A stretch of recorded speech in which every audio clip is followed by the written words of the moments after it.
Hello, good evening, and welcome to the Villa Park podcast. It is me, Rich, and I'm back with the main man, Martin, for your Fans Forum Tuesday night. As you all know, is Fans Forum night, so make sure you smash that like button, hit the subscribe button as well. I think we're about 20, just over 20 away from 4,800, on the way to 5K. So you guys can really help us by liking, smashing that subscribe button, and getting your comments in. As you know, on Fans Forum night, we've got a few talking points, but it's your show, your questions, your comments. We try and get through as many as we possibly can. We're going to be talking Morgan Rogers, of course, his new contract and his international call-up. Bit of an international roundup as well. January ins and outs, as always. Injury hit Aston Villa. What does that mean for this big month or so? Big, I guess, November and December for so many games coming up. So we'll talk all of that and obviously get your comments in, as I said. Martin, great to see you, mate. It's been a while, man. How are you doing? Yeah, I've been a bit busy with college. I'm in the ending stage of it now. So once I'm done that, I'll be a qualified now electrician. So I'm in the final blocks of that first practical exam now on the 27th of November, which is next week. And then all my theories fall on the week of the 9th of December. So I'm in the business end of it, so hopefully I get through everything and get my qualifications, and then I'm just celebrating after that. Good, man. Well, all the best with it, but great to have you in. Obviously, we've also got Michael in. Good evening to you. James is in as well. Good evening. PJJ, Deco, Stephen, Bear in the Garden. Good evening to you all and everyone else who's watching. As I say, hit the like button on your way in. Subscribe if you're new, and keep your comments flowing in. So let's start with the main man. Let's start with Mr. Morgan Rogers. I think we'll talk about international first, because I guess it started off after the Liverpool game. Unai Emery wasn't happy about him potentially getting called up to the under-21 squad once the full squad was named and he wasn't in it. Then gets called up to the under-21 squad. Obviously, Unai wouldn't be happy about that. Injury hit, 9 players or 8 or 9 players get pull out of the England squad for whatever reason.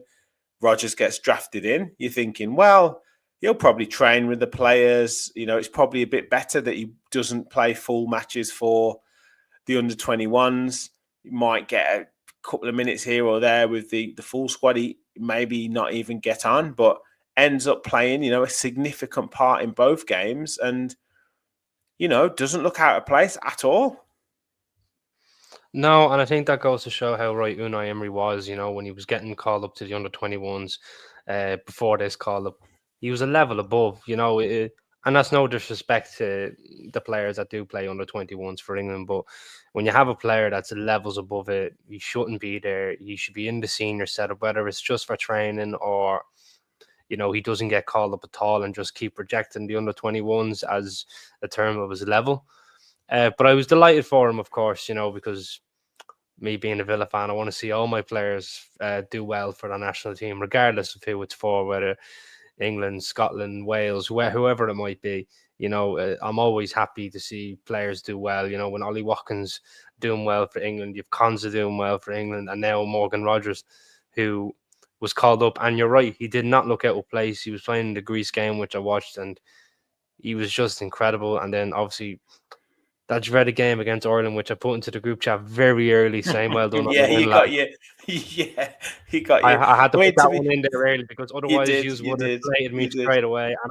And here in Ireland, our main sport is Gaelic hurling and rugby. Okay, so football is not even in the yeah, equation for us. yeah, yeah, yeah, But yeah. no, I mean, even in saying that, against us in Ireland, like you could see he was levels above. And I was in the pub watching that with my mate, and my mate even told me that Morgan Rogers player is a baller. Where did you just get him from? And literally told him it was like £12 million from Middlesbrough, and they were going, "You're getting little gems here, there, and everywhere." And I said, "Keep the gems coming." yeah, no, he was excellent, and played a big part in the goal.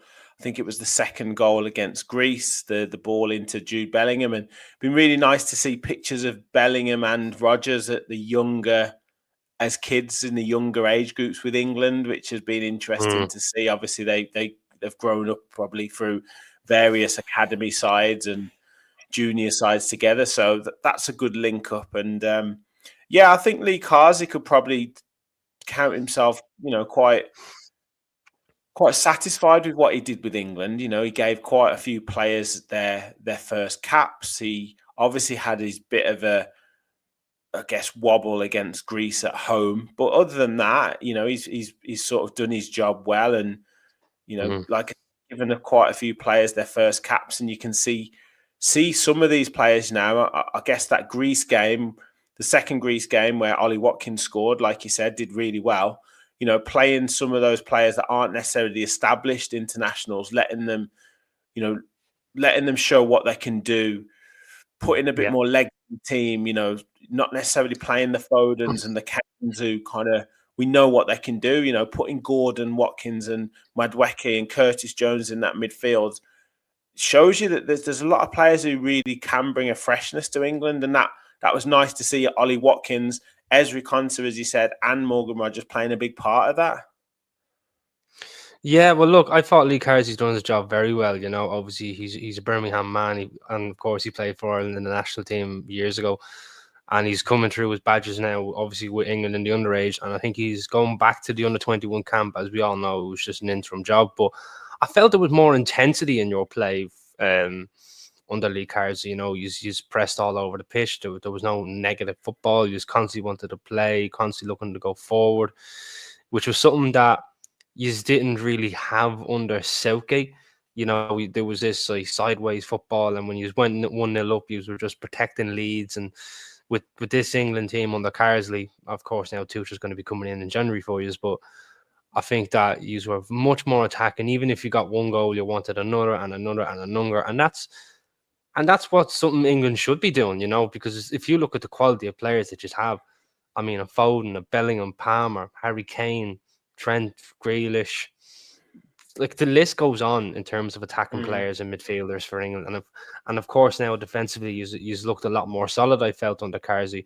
I think he got his picks right, but we're playing Konza and Mark Gahey, and of course he's obviously playing. I think he played with Kyle Walker, I believe, but Yeah. yeah. So you looked a lot more solid, I felt, and Jordan Pickford didn't look out of place either, which was something that I know, which was probably unusual because he does turn up as well for England, of Mm, course, with big mm, saves and everything else. mm. But in terms of his distribution, he was on point, and Yeah, yeah, you can't really take that away from him. So I have to give credit where it's due to Lee Carsey, and I have to give credit where it's due to England. He's played really good and exciting football, and it was enjoying to watch.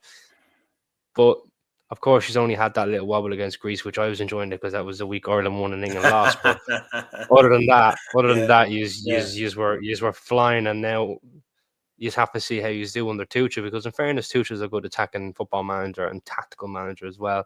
So yeah. maybe that'll suit England too. But that will remain to be seen, and see where that goes Exactly, for you. exactly. A few comments, and then we will talk Villa. I promise, Dave. We're going to segue into that nicely. But yeah, Rachel said, I think we played a lot better without Kane, and since Carsley, Tuchel will be effective even if it's not pretty. Stephen said, already better than Southgate. In other words, do you think could see Ramsey, Watkins, and Rogers frontline in an England shirt? I guess Not with Harry Ramsey's Kane there. probably Not with Harry Kane no. there, I don't think.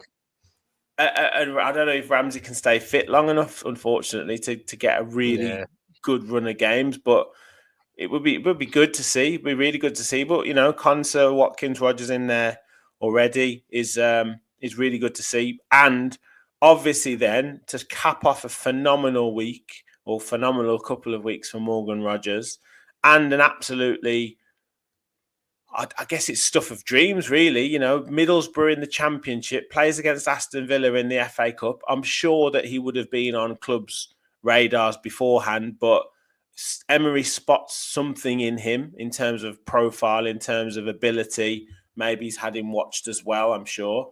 But then we make the January signing of Morgan Rogers. Villa fans are a little bit like, well, what is this player? Is he going to come in and hit the ground running? Is he going to be one really for the future in terms of going out on loan, but gets in the first team, finds his feet, scores a number of goals last season, helps Villa, giving them a bit of a kick on to qualify for that Champions League, starts this season probably being one of our top 3 players, maybe dropped off a little bit, which is ironic because then he gets called up for England, but comes back after this England cap, and then you send the news in the group chat that he signed a new contract to 2030. I mean, he must be on absolute cloud 9. Yeah, God knows where he is now at this minute, because now he signed the new deal to 2030. That's obviously cemented him down, new contract, and it's deserved. You know, I know there was maybe concerns from different people that, you know, was this too soon or to give him a new deal when he only signed in January, but I felt his performances were more than justified, you know, because when you look at it from January, when he came in, I felt he was probably one of the better players coming to the closing end of the season, because he was getting himself a few goals, he was contributing really well, and then coming into preseason, I felt, you know, funny enough, I felt he didn't really have a good preseason, but like he was finding his place with the system and everything else. But when he came into the new season with the first game against West Ham, he just tore it up since then. And of course, you know, there's always going to be 1 or 2 games where he hasn't been up to the levels, but I still feel that his levels were more than justifiable enough to give him a new contract, because it's well deserved. It's another 6 years now that he's tied down to the club. Now, I don't know what year he had on his last contract in terms of the expiry, but it's still another 6 years of Morgan Rogers at the club. And I'm probably a higher wage packet for him to keep him there.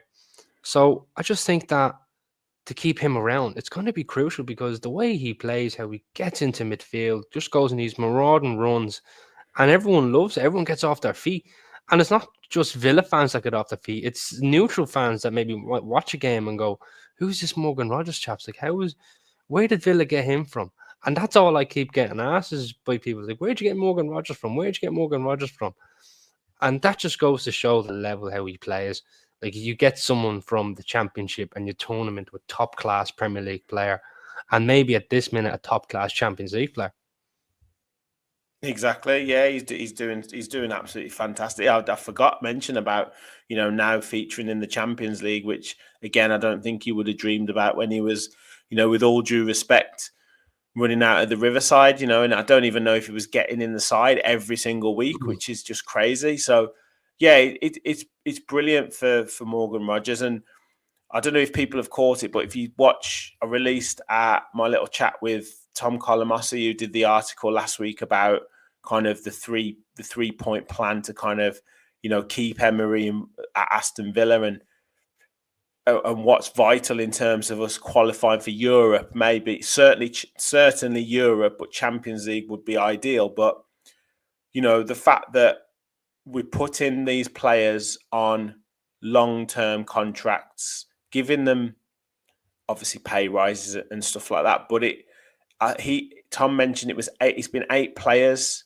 or he's the 8th player that signed, you know, a longer-term deal since I think Tyrone Mings in 2023. Mm-hmm. So it's obviously a ploy for Villa to protect their assets, but also he was briefed, and the press were briefed by Monchi a few weeks ago about, you know, not being afraid to sell. You know, so if it is a crazy bid that comes in for John Duran, or a crazy bid or a good bid that comes in for Ollie Watkins, I'm not saying, you know, Morgan Rogers, I think he's one that would certainly stay for certainly in the next 2 or 3 years. But, you know, crazy bids that come in, it's like, okay, we're not going to be taken to the cleaners. We're going to utilize the money that we get for good young players via the academy in terms of navigating PSR, but we're also going to be able to potentially, sell one of these players that's on longer term contracts, or be prepared to, if a bid comes in, 80, 90, 100 million, for example, because that's what safeguards the real long-term future for the club. So I think it's a great move for Rodgers, but it's also a really good move for the club in terms of protecting assets and making sure that you get what they're worth. Yeah, of course. We go back to the Grealish days, obviously, with him being sold for 100 million, and look at what that done for us to go on this trajectory all the way up down to the Champions League. And now with these players that are signing long-term deals, like you said, since Mings, Morgan Rodgers is the 8th player to sign a new deal, which not just protects the asset, but puts bigger value on them too. So with that could mean then, if, like you said, if a massive bid comes in for Duran, say, with the form that he's on, and if he keeps it up for the whole season, and say like a Chelsea, Barcelona, whoever it might be that might be looking for this caliber of striker and profile that might suit their team, and they come in with 100+ million, you'd be silly to turn it down, in my opinion. I know he's a bit younger and he's 20 and everything else, but you might be a bit silly to turn that down, because then you can improve in 3 or 4 different areas of the pitch. And then, of course, if you get a bid for Watkins of, say, like 70 to 80, it's the same again. Like, you're going to have to sometimes take the big money. And yes, we all get emotionally attached to football players. Like, it's just the way of a football fan. But at the same time, you have to think of football as a business. When we saw Grealish for 100 million, it was heartbreaking. And it was. For every Villa fan, that was heartbreaking. It was one of the best players, probably the best player to come from the Aston Villa Academy. He goes for £100 million to Man City. But when you look at the bigger picture, now come the few years after what's happened with that, we're now playing in the Champions League. We're now tying big players to big contracts. We're now, have this high profile again. Adidas deals in. Like, this all has a domino effect. Yes, it could have went one way had we sold them for 100 million and gone completely south. But that hasn't been the case with these owners. They took the 100 million, they invested it in the right areas of the football pitches, and they invested it in the right areas of management too, because we've got Unai Emery out of that. So it just goes to show that sometimes you might sell a player for 100 million and you might not like it, but you have to look at the bigger picture. And that's just the way now I have to look at these transfers. Is the bigger picture, is that transfer going to suit Aston Villa in terms of their future? And never mind, is it going to suit, a Duran to be the number 1 starter? No, is that going to suit an Aston Villa future? And that's the way now we have to look at all our future transfers. Yeah, absolutely. I've got a couple of questions for you, and it'd be good to get people's comments on this as well. But when we talk about kind of potential transfers and getting big money in, the Watkins Duran conundrum will be kind of bubbling all season, because I don't think there's a way of being able to put them both in the side together at this moment. I think I just can't see it working with kind of how we operate in midfield. So there will come a time where a decision has to be made. Now, if it was your choice in terms of the transfers, who would you sell, Watkins or Duran?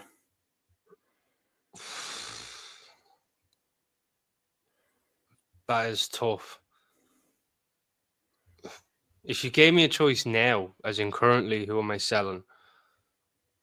I can't believe I'm saying it, but I'm selling Watkins, just in terms of Duran's younger. He's long. You can get more in terms of 8 years out of Duran, but you're not going to get 8 years out of Ollie Watkins. If you sold Duran, you're realistically talking 3 to 4 years with Watkins, because he's 28, 29. So he's coming into them twilight years of being 30. But if you sell Watkins, and then if Duran is only 20, you've got nearly 10, 11 years with him. So I in terms of that, I sell Ollie Watkins, as much as I wouldn't like to. But like I said, you have to look at the bigger picture, and the bigger picture is Duran's younger and he's scoring goals. So it's got to be Ollie for me. Yeah, Rachel said I'd sell Watkins personally, but she loves Ollie, similar to you, mate. James said he'd sell Duran. Ratter says no brainer. Bye, Ollie. Bye. No brainer. Is He that a doesn't even Sam's think second about account?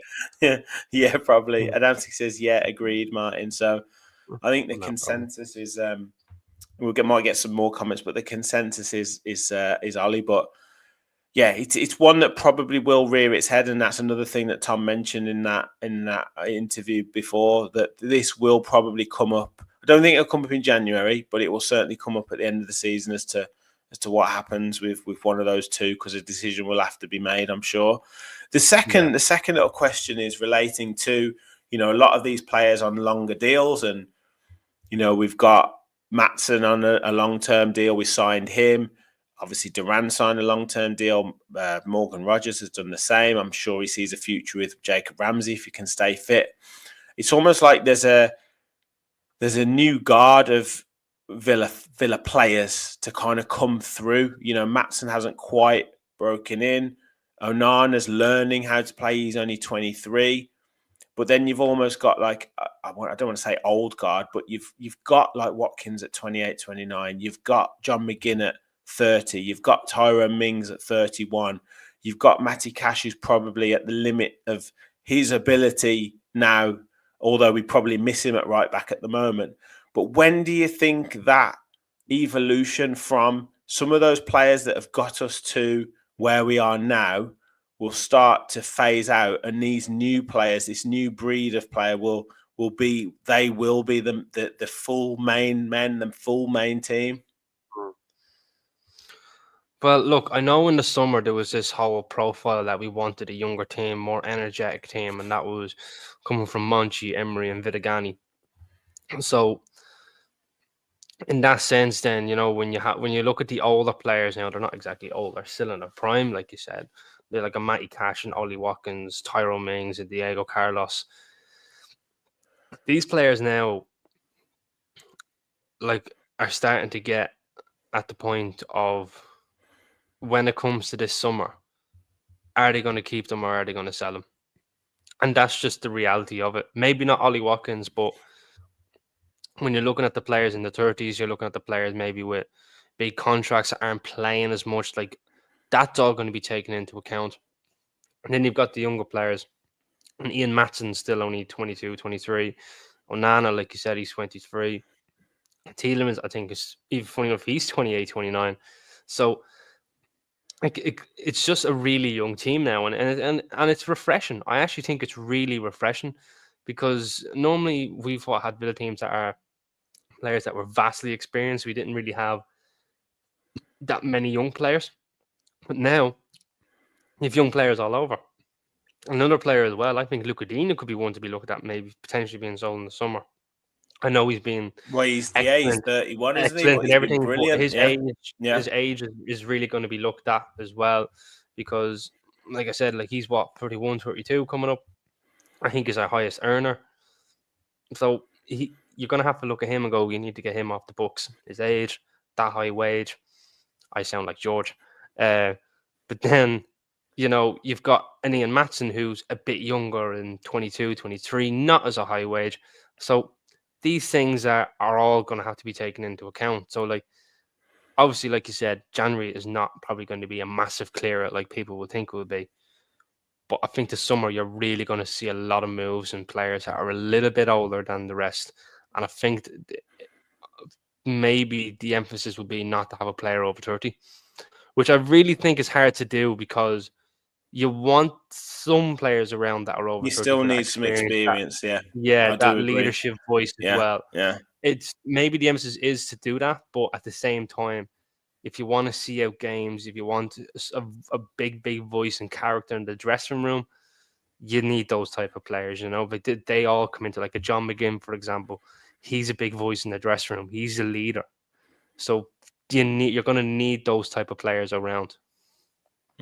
Yeah. No, it's a good point. It probably is the summer where there's a potential for movement, and I think that's regardless of what European competition, if any, we end up in, and obviously it depends. If you get in the Champions League and still have a big clear out and bring number of players in, you could obviously have to make lots of sales if you don't get in the Champions League. It's it is set up for a big summer because, as we say, there could be a bit of a crossroads with a number of players. I mean, CC said, I really like Watkins, but I'm also not blind to his weaknesses. No one is unsellable for the right price and time. Nick said, Mings and Buendia, no need for sentiment in terms of, looking to move them on. Kevin said, every time I think Digne is done, he comes back with a tremendous performance, as he showed for France. And if there's anyone for resilience, it's him. It's absolutely him. Stephen said, liked your comment earlier about Watkins being taken off. Yeah, it's an interesting one, that, if players know they're going to be taken off after 60 minutes, I mean, if they haven't scored in the first half, it's almost like, well, what's the point? Because I know I'm going to get taken off. So, yeah, that's a tricky one. Dickie said, question is Digne our most important player? Now he's in the form of his life. And it is. It's why it brings up that question about the kind of the new guard versus the old guard. And, Digne has been fantastic for us. But there is an element of Maatsen giving us a bit of an extra dimension when he comes on, which is a tough one to square that circle. There's when I kind of feel like Dean is great with some deliveries, but we don't get down that left-hand side enough. And especially if Conte's playing on the right, we've got no attacking thrust down down the wings. So it has to then all of a sudden have to come from Morgan Rogers trying to run through midfield. And me and Kev had a big debate over this last week in terms of he's picking up the ball probably 60, 70, 80 yards away from the opposition goal and having to beat 4 players and then try and pass the ball through to Ollie Watkins with a defence splitting ball. And it's most of the time it's not working. Whereas if we had Ian Maatsen to bomb down that left-hand side, that would give us another attacking option. And if you have sort of a Matty Cash, hopefully back fit on the right-hand side, it gives a bit more support to say a Leon Bailey to maybe take a player away from him. Then all of a sudden you're opening up 2 or 3 different attacking options. Whereas at the moment, we've kind of really only got one. And that's where I think we're suffering at the minute. Yeah, Digne has clearly showed great mentality to keep his spot on the team, and that's a huge testament to him. Of course, in the early days when Moreno came in, he was dropped and he wasn't even getting a look in. Moreno gets injured, he comes into the play and he keeps him out. And now look, Moreno's gone to Nottingham Forest on loan. And now you've Ian Maatsen, who came in from Borussia Dortmund, who was in the team of the season for the Champions League at left back, mind you. Played when he was in the Champions League there against Bologna, I thought he was excellent, Maatsen. I really did. But at the same time, when you get back to the Premier League that weekend, you couldn't drop Digne. It's just that real headache that Unai Emery has. But it's a great headache to have. You've got 2 quality players here. One's going to do a job in this game, and one player is going to do a job in this game. So in that sense, when that question came, is he our most important player? I personally would say no. I think it's Yuri Tielemans at this minute. But if you're looking at probably the most important defender at this minute, I actually probably would say Luca Digne, because compared to the rest of them, I think he's been a lot better than the rest of our defenders this season. So I think he's our most important defender this season, rather than our most important. No, it's fair. Yeah, it's fair. So, absolutely. Some could probably still turn around and say Konza, some could still turn around and say Torres. But I just feel like if I'm going off performances this season, consistent, and consistency, it's Luca Digne for me as the best defensive player. So I don't think many people would disagree. That would be my answer for that. So I just think that it's really hard to keep him out of the team. Now look, you never know. Maybe come back to the international break, we might see 2 or 3 poor games from Digne, and Maatsen comes in and that's his place cemented. But obviously you don't want that to happen for any player. But at the same time, though, if it does happen, you wouldn't be missing Digne, I don't think, because you have an Ian Maatsen. Yeah, 100%. We're approaching 150 in the chat, which is brilliant. We're on X and on YouTube. So make sure, if you're on YouTube, if you haven't already, hit that like button and hit that subscribe button. If you're new to the channel, we're getting so close to 4,800. We're on the road to 5K, but really, it is really important if you like this video. obviously with the international breaks, we've not been as regular with our content, and hitting the like button really helps us with the algorithm, helps spread the word of the channel. So please continue to do that, and make sure you follow us on X at Villa Park Pod and at Marto Leonardo as well. So into kind of January and the potential for players in and out. A few people have asked about loans. Do we think we'd be able to make some loans, which is potential option? There's been one or two rumours now floating around about players. Diego Carlos potentially back on the market to consider selling. A player called Diego Llorente from, I think, Real Betis potentially coming in. Doesn't seem like he's a right back though. Then there was a right back at Sevilla today that was linked. I can't remember his last name. But obviously, you've also talked about, the likes of Emi Buendia, fringe player, is the chance to kind of let him go for either on loan or a deal.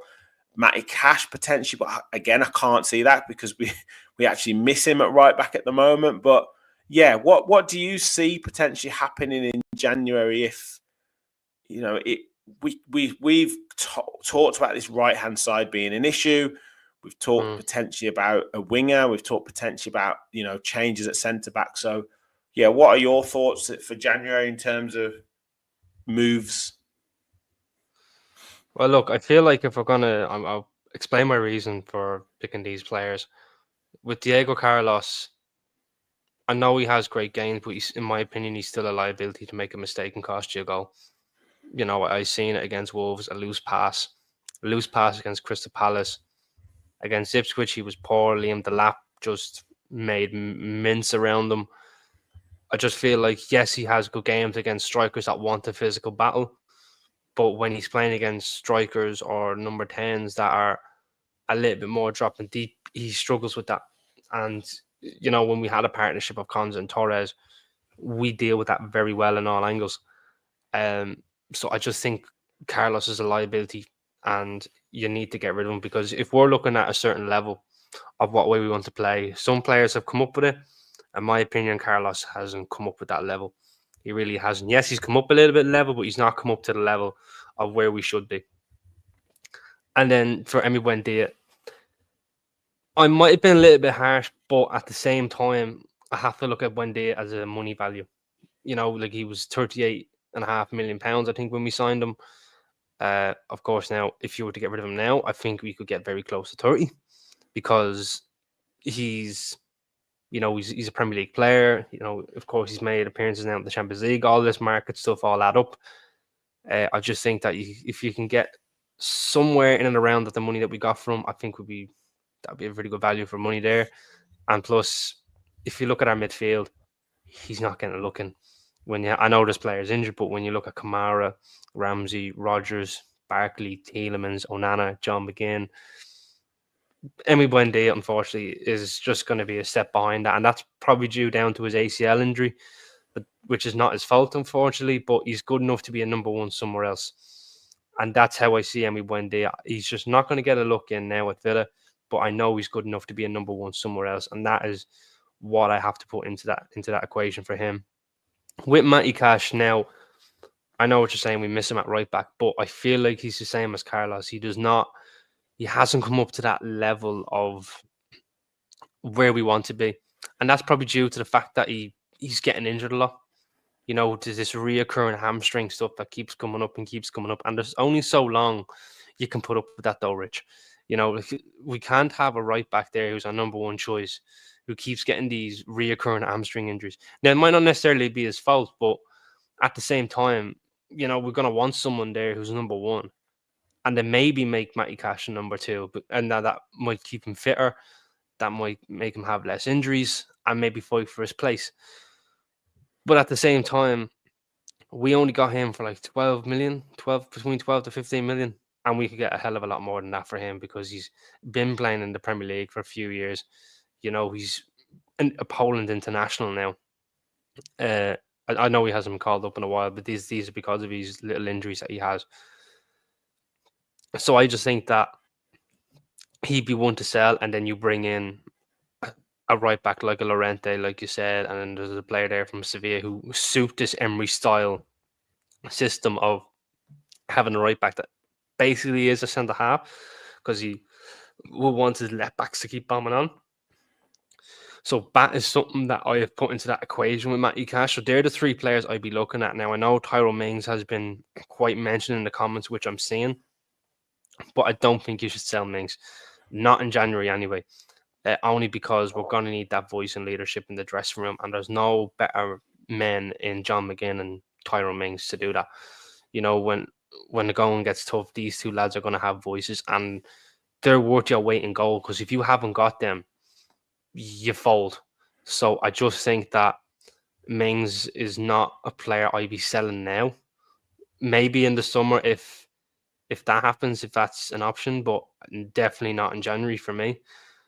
So they're the players I've looked at. So like these are the three players that I just feel are not up to the level of where we want to be. And like I said, Buendia is probably a bit harsh because of his injury, but I just feel like he's not going to get a look in when we look at our options in midfield.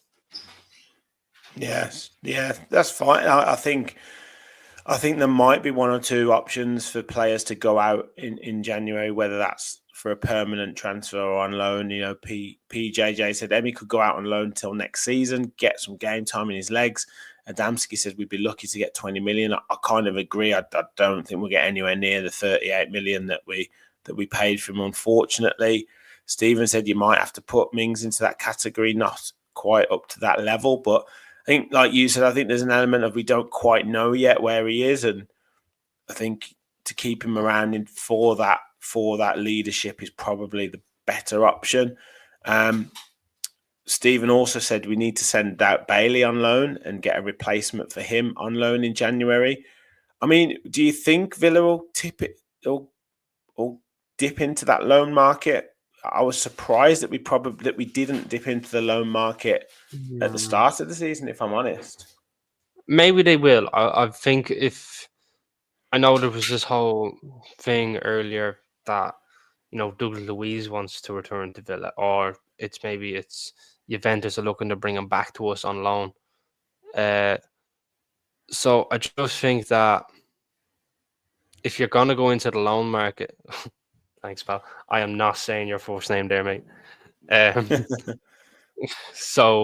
I just think if you're gonna go into the loan market, you're gonna have to go in for a player that was on the fringes of a club, really, isn't it? And he's gonna have to be good enough to start for us, and that's not the club we are anymore, though, Rich. You have to remember that. Remember when we brought in Coutinho on loan, like this one big name you get in to try and get big No, name. I agree. Well, I just don't think we're that club anymore. I just don't think we're gonna go into a loan market and bring in a player who's like this really big name to then attract other names. We can attract big names now. We've brought in Amadou Onana. We brought in Yuri Tillemans. We've brought in, who else have we brought in? We've brought in a Leon Bailey. We've brought in some big names now. And some names we brought in have actually made better, which I actually think is a lot more enjoyable. You're bringing in names that are not really big, not world class, and you've made them better in your own way. That's what I actually like to see, is that progression. But I just think that that loan market is really an area of teams that are in the mid-table of the Premier League, maybe just above the relegation scraps as well. They bring in the names to bring in fans, to bring in revenues. We're not that club anymore.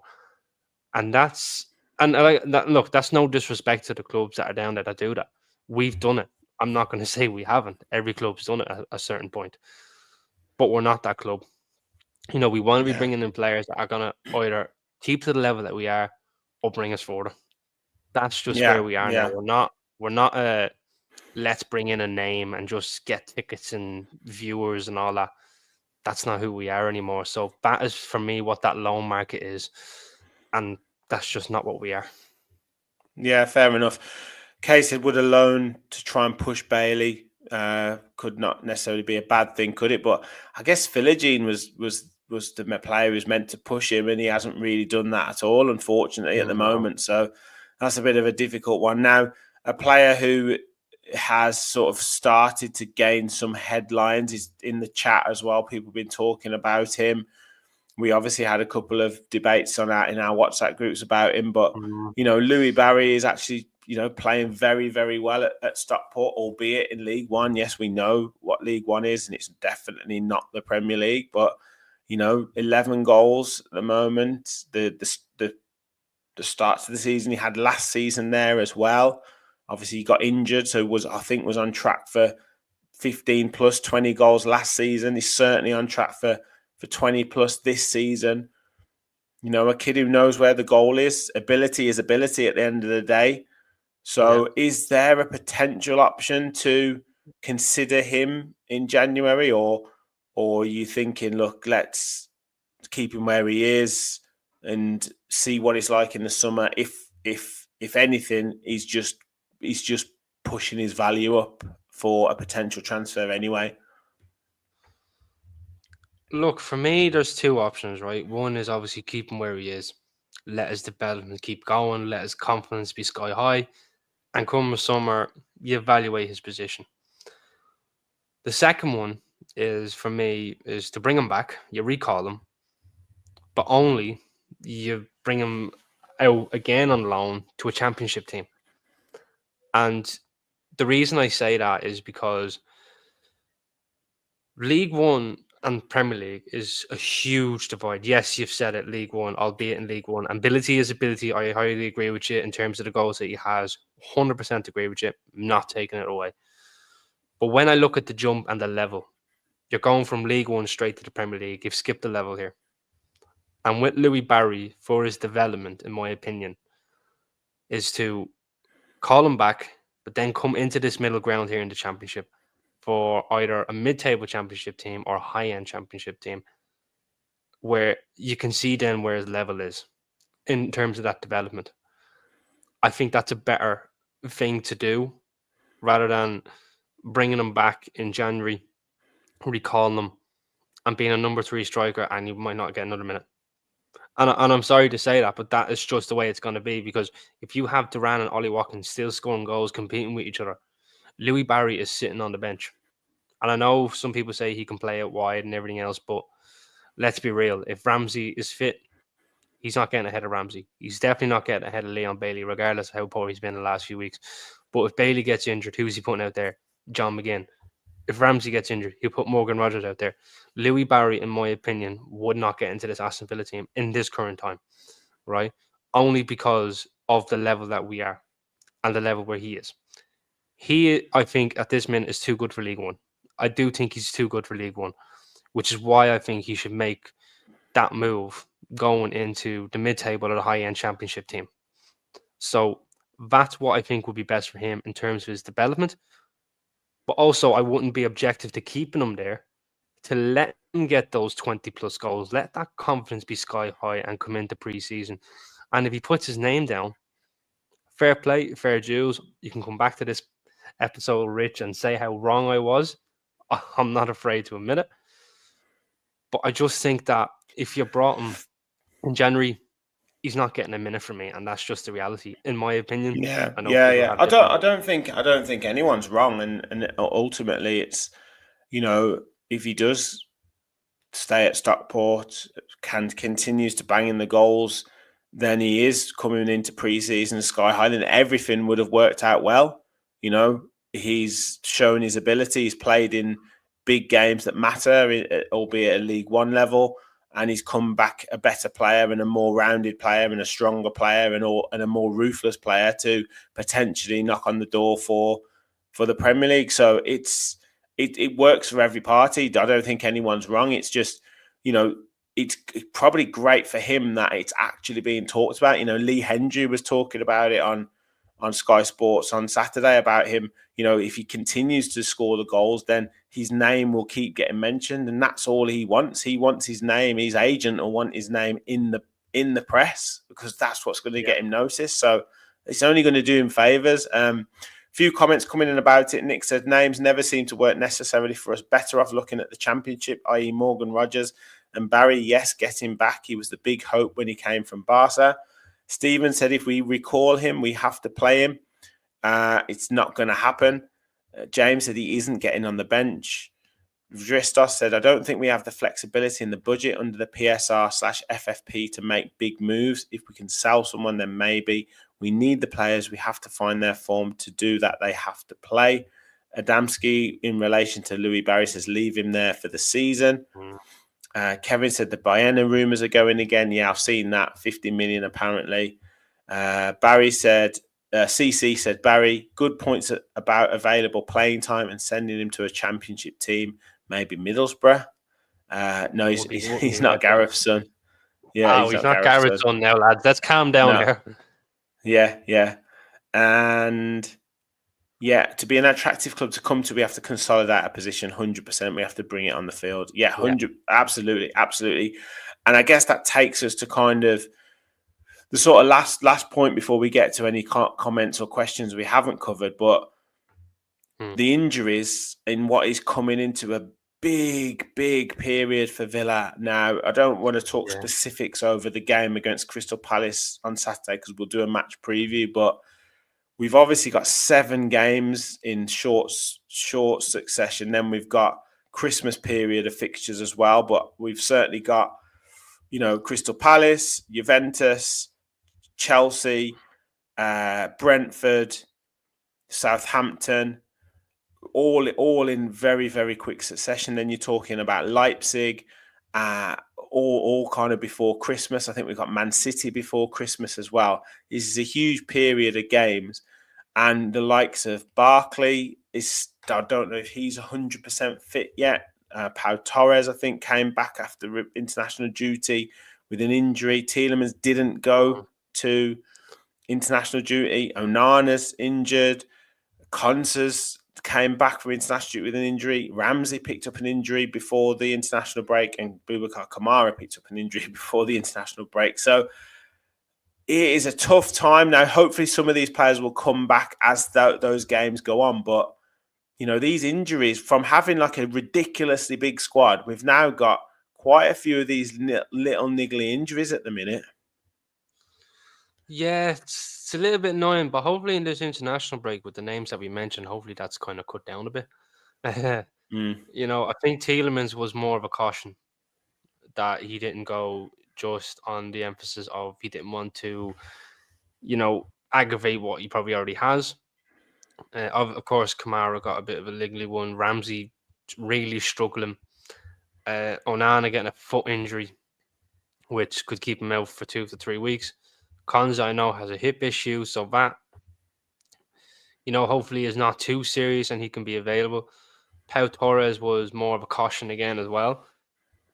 Nothing's really been said about how long or what grade of his injury is, so I think hopefully he could be okay. So maybe it's just little niggles that maybe international teams are maybe actually now finally paying attention to and sending players back so they're fit for the clubs and they're not being aggravated and maybe getting blamed for, injuring players, which is something that fans have always said, you worry about your player getting injured in an international break. And of course, clubs would think that as well, hoping that, the players don't get injured on international break. So, maybe they're getting sent away in terms of caution, which I hope is the case, please God. But at the same time, it is a lot of names, so we really have to be careful. And, funny enough, you said it backstage, we seem to play better with a smaller squad, because I just think this was going to be my next question. Like, does it almost take the pressure off Emery and the players in a way to say, right, look, we're kind of down to the bare bones again. You guys are playing. You guys are in the trenches. You're going to have to get us through this period. I guess particularly the midfield area. I mean, attacking players, Watkins and Duran are still fit, and then you've still got a decent setup at centre back. So that's not too bad, and left back obviously is pretty strong. But it's that midfield. It's like, well, look, we're relying on you guys to get us through this at the moment. So, you're gonna have to roll your sleeves and get, like, not to think about Steve Bruce quotes, but yeah, you guys are gonna have to get us through this period, and we're relying on you. So it's almost like takes the decision out of the hands of the manager and the players. Yeah, like I think it's kind of better because then players in a way that they're not under this pressure of being dropped. Like not in like a negative way where I say that. There's ways to say it that right. I know I'm not getting dropped, but I'm still going to put in 100% because when this player comes back from injury, I'm making sure he doesn't get my place. So there's that mental side to it where a player will perform absolutely out of his skin, so that when a player comes back from injury thinking he's going to start is not the case. He has to earn that back. It was the very same case for Alex Moreno. When he got injured, Luca Digne went in, and Luca Digne shone. When Alex Moreno came back, he was nowhere to be seen Not again. getting my place. Yeah, He's now on loan and Nottingham Forest, and he's doing very well out there. I might add you, but at the same time, when players are kind of away from injury, it just seems with this psychological mindset of players tend to do better because they know they want to yeah. keep their spot. And when that player comes back from injury, they know they're not under this threat of losing their place. So, but then they keep playing better again when he comes back because they know now that he's on his backside. So these are all things that play into element for football players. So please God, I'm not saying I want injuries. Nobody wants injuries. But at the same time, if it's a way that for some reason it makes us play better, so be it. Yeah, exactly. Bear in the Garden asked that same question. Will all the injuries mean a more consistent lineup? It could well Mhm. be. Clive said on the bright side, McGinn, Adenia, Rogers, and Philogene all had good international match time. Kevin said, just as I thought Palace would turn us over in the Carabao Cup, I believe we'll beat them on Saturday. Totally different team and looking for revenge. I actually do think that as well, but we'll get into that more later on in the week. Stephen said, when Emery was at Arsenal, lots was said about overthinking, overanalyzing things. I mean, we know how much he puts into every game. We Yeah, know he how does much put he a lot does that. into that. So, Yeah. so at times, yes, maybe it would be better for him and for the team to have, right, this is who you've got to play, and that's that. So, obviously, it remains to be seen. Now, I will show the fixtures in a second because we'll kind of look at what we think we're hoping to get out of them and kind of do some mini predictions, I guess.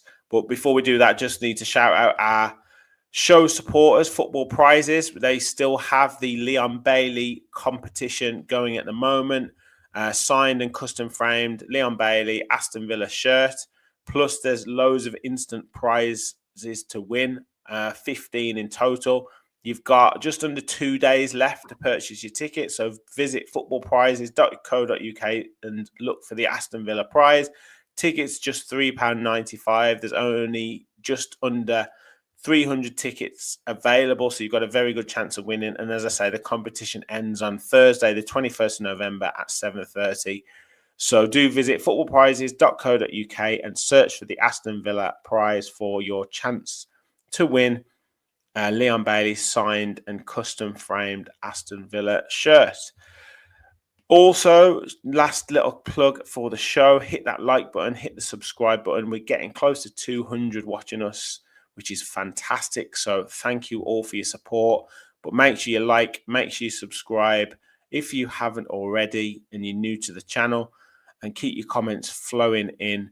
Any questions or any points you want to make right at the end of anything that we haven't covered, please do and we'll answer your questions.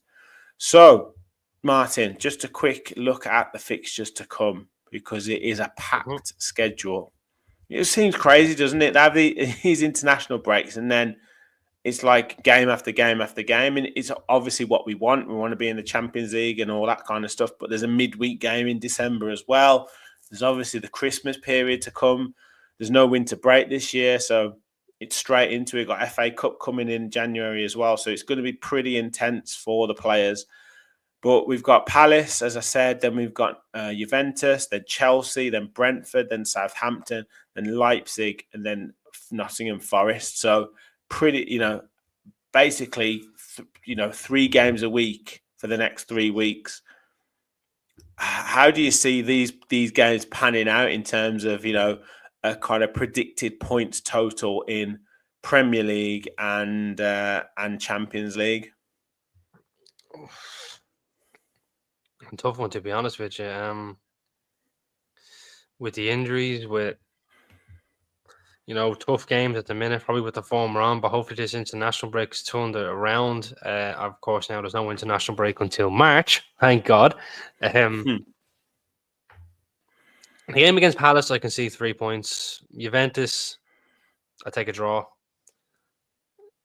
Chelsea away, they're firing, but at the same time, the record actually hasn't been great against the top sides. I think we can edge them. I think we can beat Brentford, Southampton. I think we can go to Leipzig and get ourselves a result. I really do, because they haven't actually won a game in the Champions League. They haven't been great, but yet they've been tearing it up in the Bundesliga. With Forest, to be honest, I actually genuinely think Forest is the toughest game out of a lot of them, in terms of it's a derby game, it's away from home, they're flying, they're sitting third in the Premier League. And of course, if they keep their form up coming to that, in my opinion, I think is the toughest game out of a lot of them. But I think we can get a good win out of Forest. I really do. I think we might have a little bit too much for them, but at the same time, football's a game of what's ifs, buts, and maybes. But then again, if there's going to be a loss, it probably would be to Chelsea away. But I do think we can tip them. But like I said, football's a funny game. So five Premier League games. That's a potential 15 points.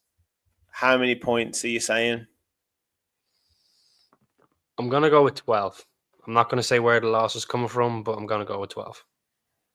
That I think is ambitious, but I think it's a fair shout, particularly with a momentum that could, with 3 home games out of the next 4 Premier League games, you could hope for say 3 out of 4 wins, those being at home, and then that takes you, even if you lost to Chelsea, the 3 home wins, and then that takes you in with a bit of momentum going into Nottingham Forest away.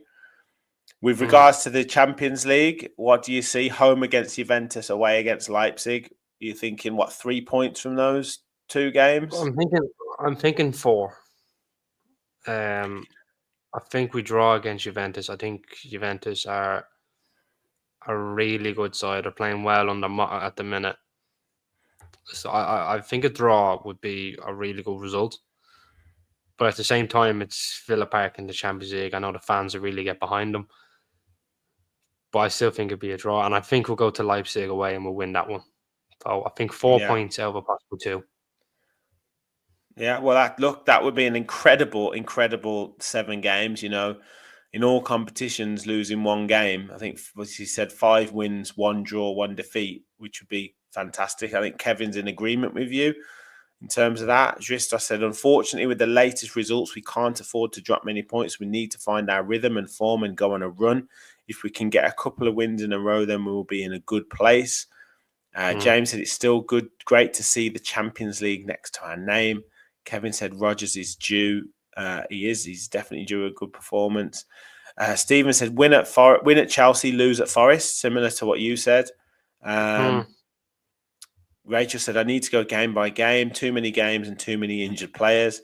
And CC said the whole team is due to come back as they've been playing below par, have to bring that energy and intensity back. That's the important thing. That's what I want to see from Villa, and particularly this Saturday. If we can get that intensity and that fast start, I'd be really happy to see that, because that's what I think we've been missing 100%. One little question just to round up the show. Bear in the Garden asked, is a consistent lineup or system more important at the moment? More consistent lineup. Regardless of system, you can have a consistent system and it's great, but a more consistent lineup is more important in terms of match fitness, in terms of routine, and of course energy levels. These all played a part. I think we've chopped and changed quite a lot when we were playing Spurs, when we were playing Club Brugge, when we were playing Liverpool, and it didn't work out. I think a more consistent lineup is more better. Yes, you might have one change here and there, wouldn't have an issue with it. But I think a more consistent lineup is better in terms of match fitness, match levels, match paceness, energy levels, and of course your routine levels. These all play a important part. I think last season when we had a more consistent lineup week after week prior, before Christmas, last year, we were on form. I just think we've chopped and changed a lot around this year, and we're trying to be a little bit too clever with the players that we have. I just think we need to be a bit more ruthless in terms of this is the starting 11. These are the players that are turning up, and that's the way we're going forward with it. So I think a more consistent lineup, in my opinion, is the way to go. Yeah, I'm inclined to agree, and I think hopefully this break would have given some players a bit of time to refresh, a change of scenery for some of them who are international football, and I do think there's a case for, look, you can say, right, we play against Palace, then you make some changes for Juventus, then bring that same sort of side back for the following week against Chelsea in the Premier League. But I think the players should be capable of, competing for say 3-4 games in a row, like you said, with 1 or 2 changes here or there, but the main bulk of that team would be the same. And then you assess where you are, say maybe game 5 of that run, game 6 of that run, maybe Leipzig or something like that. You see where they're at for that. But yeah, I absolutely agree in terms of, and maybe these injuries will have given him an excuse to do that. But I think a consistent side and a consistent lineup with relationships at centre-back, relationships at full-back and midfield, relationships at central midfield, and Rodgers and Rodgers and Watkins working together a little bit better. I think that will be the answer for us, particularly for the next 4 or 5 games, just to get that consistency back. So, yeah. But we'll wait and see, mate. We will wait and see because, like I say, the games do come thick and fast, and there will be players dropping in and out with coming back into fitness. But yeah, I agree. I think we probably do need to see a bit more consistency coming back in.